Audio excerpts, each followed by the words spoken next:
Saudara, di Mazmur 73, Asaf membandingkan hidupnya dengan orang lain, membandingkan hidupnya dengan orang fasik.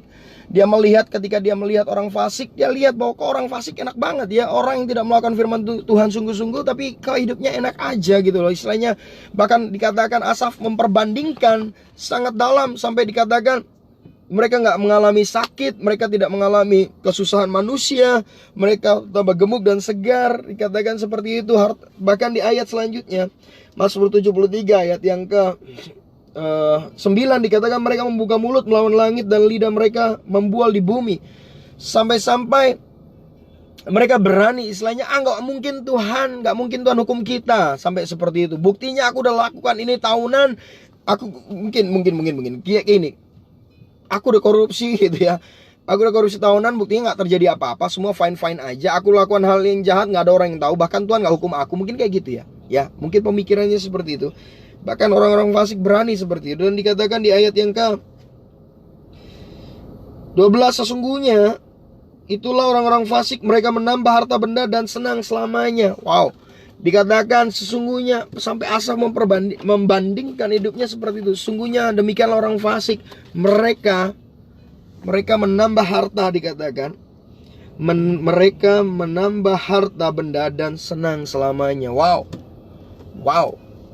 Asaf membandingkan begitu dalam sampai dia bilang bahwa orang fasik terus menambah harta dan senang selamanya. Lalu dikatakan di sini ayat selanjutnya yang ke-13, sia-sia sama sekali aku mempertahankan hati yang bersih dan membasuh tanganku tanda tak bersalah. Lihat, di ayat yang pertama dikatakan sungguhnya Allah itu baik bagi mereka yang tulus hatinya, bagi mereka yang bersih hatinya. Tapi di ayat yang ke-14, di ayat yang ke-13, Asaf berkata, sia-sialah aku, sia-sialah sama sekali aku mempertahankan hati yang bersih. Padahal awalnya dia bilang Tuhan itu baik. Di situ ayat yang pertama dan ayat yang ke-13. Saudara, ketika Asaf membandingkan hidupnya dengan orang lain, yang ada adalah mungkin kekecewaan gitu ya. Sama demikian juga kita, ketika kita membandingkan hidup kita dengan orang lain, ketika kita membandingkan keluarga kita dengan orang lain, pelayanan kita dengan orang lain, pekerjaan kita dengan orang lain, kita mulai kecewa dan kita ngerasa sia-sia aja aku hidup jujur, sia-sia aja aku nggak curang dalam bekerja, aku sungguh-sungguh dalam bekerja kayaknya sia-sia. Toh mereka yang kayaknya lebih berhasil dari aku, mereka lebih berhasil dari saya. Mungkin kayak gitu kita berpikir. Asaf pun merasakan hal yang sama mungkin seperti yang kita rasakan. Tapi di sini dikatakan, saudara, seandainya ada ayat 15, seandainya aku mau berkata-kata seperti itu, maka sesungguhnya aku telah berkhianat pada angkatan anak-anakmu. Tetapi ketika aku bermaksud untuk mengetahuinya, hal ini menjadi kesulitan di mataku, sampai aku masuk ke dalam tempat kudus Allah dan memperhatikan kesudahan mereka. Yang Tuhan mau adalah stop membandingkan hidup kita dengan orang lain, stop membandingkan penghasilan orang dengan penghasilan kita, keluarga kita dengan keluarga orang lain, penghasilan orang dengan penghasilan kita, keluarga kita juga dengan orang lain. Stop bandingkan itu, tapi mulailah masuk dalam tempat kudus Allah. Kenapa? Karena di tempat kudus Allah itulah kita bisa melihat sesungguhnya ada janji yang luar biasa buat hidup kita semua. Ada janji yang dahsyat yang Tuhan siapkan buat setiap kita, bagi orang-orang yang percaya. Tuhan izinkan semua ini terjadi, hal-hal yang gak enak dalam hidup kita terjadi, gak cuma dalam hidup kita, hidup orang lain, bahkan seluruh dunia ini sedang mengalami hal yang gak enak, saudara. Tuhan izinkan supaya apa? Kita lebih banyak masuk tempat kudus Allah untuk melihat janji Tuhan daripada melihat kehidupan, membandingkan kehidupan kita dengan orang lain. Bahkan daripada kita lebih sering, saudara, khawatir karena melihat berita yang mungkin membuat kita takut. Asaf masuk ruang kudus Allah dan dia mengerti apa yang menjadi kehendak Tuhan. Dan dia di sana melihat, dikatakan di sini, sampai aku masuk ke dalam tempat kudus Allah dan memperhatikan kesudahan mereka. Jadi ternyata nggak senang selamanya, ada kesudahannya, saudara. Karena di dunia ini semuanya juga sementara. Harta benda, tahtamu, jabatan, apa yang kamu punya, semuanya sementara. Ada kesudahannya. Dan sini dikatakan sesungguhnya di tempat licin kau taruh mereka, kau jatuhkan mereka sehingga hancur. Kalau hancur itu ya sudah, gak bisa diapa-apain lagi. Tuhan taruh orang-orang fasik, orang-orang yang ngerasa gak masalah kalau melakukan hal-hal curang dan lain sebagainya.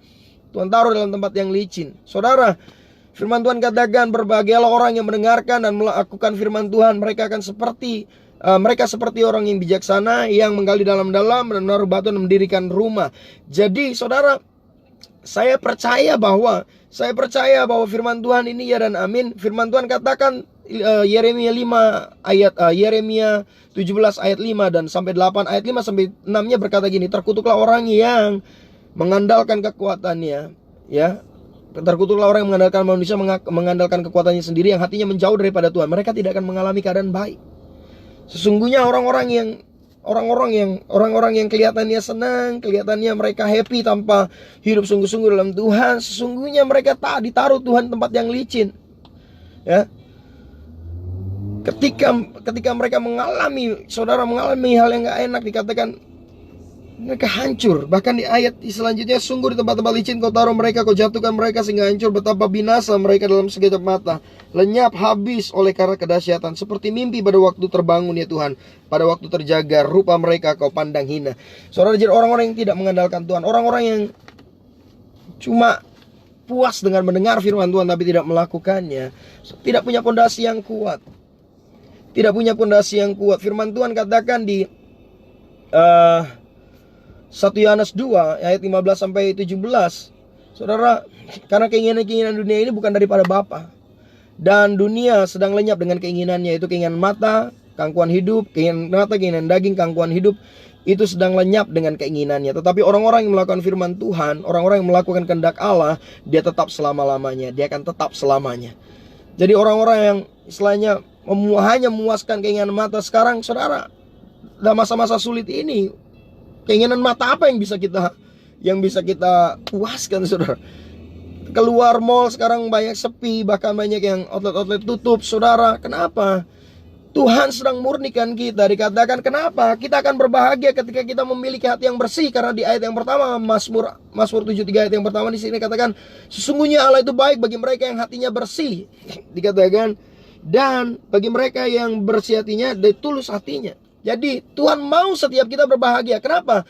Karena ketika kita mengalami hal yang sulit dalam hidup kita, kita sedang dimurnikan sehingga kita kedapatan bersih hati kita. Kita kedapatan tulus hati kita sehingga kita boleh berbahagia. Jadi sekali lagi, kebahagiaan kita tidak ditentukan oleh harta benda yang kita miliki, jabatan yang kita miliki, karena itu semua sementara. Tapi ketika kita mengerti betul bahwa kebahagiaan kita ada di dalam Tuhan, ketika hati kita bersih, kebahagiaan kita, disitulah terdapat kebahagiaan kita. Kenapa? Karena kita boleh melihat bagian kita dalam Tuhan, yaitu keselamatan yang luar biasa. Saudara, pernahkah saudara berpikir, kehidupan ini hanya sementara, tapi setelah kehidupan ini, aku ada di mana? Itu penting, saudara, untuk kita melihat. Karena setelah kehidupan di dunia ini ada kehidupan yang kekal di sana, saudara. Tapi masalahnya di mana kita akan hidup kekalnya, di mana gitu ya? Apa kekal dalam penghukuman atau kekal bersama Allah? Ini yang paling penting, jangan sampai ini tergeser dalam hati kita. Esensi dalam hidup kita, esensi dalam kita beribadah adalah, saudara, kita melekat dengan Tuhan. Asaf berkata seperti ini, ketika hatiku merasa pahit dan buah pinggangku menusuk-nusuk, rasanya aku dungu dan tidak mengerti, seperti hewan aku di dekatmu. Tetapi aku tetap di dekatmu, engkau memegang tangan kananku. Lihat, Asaf berkata begini, ketika hatiku merasa pahit dan buah pinggangku menusuk-nusuk, rasanya gak nyaman, gak enak, kesakitan yang dia rasakan. Dikatakan, dia bilang ini, ketika aku seperti ini, ngalami hal yang gak enak dalam hidupku, dan dikatakan aku dungu tidak mengerti. Kadang kita juga mungkin gak ngerti, kenapa kok ini semua terjadi, kenapa kok bisa terjadi kayak gini, kenapa kok Tuhan izinkan ini terjadi, dan lain sebagainya. Ada banyak pertanyaan dan kita gak mengerti itu. Dan dikatakan, seperti hewan aku di dekatmu. Ayat yang 23 ini kuncinya luar biasa, aku tetap di dekatmu. Jadi apapun yang terjadi, Tuhan mau kita tetap di dekat Tuhan. Kenapa? Karena dikatakan engkau memegang tangan kananku. Ketika kita tetap dekat dengan Tuhan, maka Tuhan memegang tangan kanan kita. Tangan kanan bicara kemenangan dan kekuatan. Ketika kita tetap dekat dengan Tuhan, apapun yang terjadi dalam hidup kita, tetap dekat dengan Tuhan, maka Tuhan memegang tangan kanan kita, berikan kekuatan, berikan kemenangan dalam hidup kita. Asaf mengalami hal-hal yang gak enak dalam hidupnya, tapi dia tetap dekat dengan Tuhan. Tetap dekat dengan Tuhan. Dan di sini luar biasa, dengan nasihatmu engkau menuntun aku. dan kemudian engkau mengangkat aku ke dalam kemuliaan. Kalau Tuhan yang mengangkat kita dalam kemuliaan, ini bukan kemuliaan yang biasa-biasa, yang luar biasa. Bagaimana kita bisa mendengar nasihat Tuhan kalau kita tidak dekat dengan Tuhan? Bagaimana kita bisa dituntun oleh Tuhan kalau kita nggak dekat dengan Tuhan? Dituntun itu bukan dari jauh, dari jarak yang jauh. Dituntun itu dari jarak yang dekat. Minimal digandeng dengan tangan, dari tangan ke tangan, itu dituntun. Yang namanya nuntun, ayo, misalnya saya bilang sama anak saya, ayo papi tuntun, gitu ya, untuk belajar jalan, papi tuntun. Namanya digandeng, dekat. Ketika kita dekat dengan Allah, ketika kita dekat dengan Tuhan, kita akan dengar nasihatnya, kita akan dengar tuntunannya, dan Dia akan berikan kita kemenangan, Dia berikan kita kekuatan, bahkan membawa kita di dalam kemuliaannya. Bahkan Asaf punya prinsip yang luar biasa. Dia declarekan ini, dikatakan, siapa gegerangan ada padaku di surga selain engkau? Selain engkau tidak ada yang kuingini di bumi. Sekalipun dagingku dan hatiku habis lenyap, gunung batuku dan bagianku tetaplah Allah selama-lamanya. Sekalipun diperhadapkan maut, Asaf bilang, aku tetap memilih engkau. Sekalipun diperhadapkan hal-hal yang gak enak dalam hidupnya, bahkan daging dan hatinya habis, bicara tentang apa? Saudara, bicara tentang hidup ini. Sekalipun hidup ini diambil seperti itu, misalnya kayak gitu ya, dia tetap percaya sama Tuhan, dia tetap pegang Tuhan. Gunung batuku dan bagianku tetaplah Allah selama-lamanya. Beranikah kita bicara juga seperti ini kepada Tuhan? Menjadi satu declare. Kita mendeklarkan bahwa yang terpenting dalam hidupku hanyalah Tuhan, gak ada yang lain. Hanya Tuhan yang menjadi bagian kita, gak ada yang lain. Tuhan izinkan hal-hal ini terjadi, bersukacitalah. Kenapa? Karena dengan ini kita sedang dimurnikan. Kalau engkau hamba Tuhan, kalau engkau pendeta, engkau gembala, berbahagialah karena engkau dimurnikan untuk kau semakin lebih luar biasa lagi bersama Tuhan.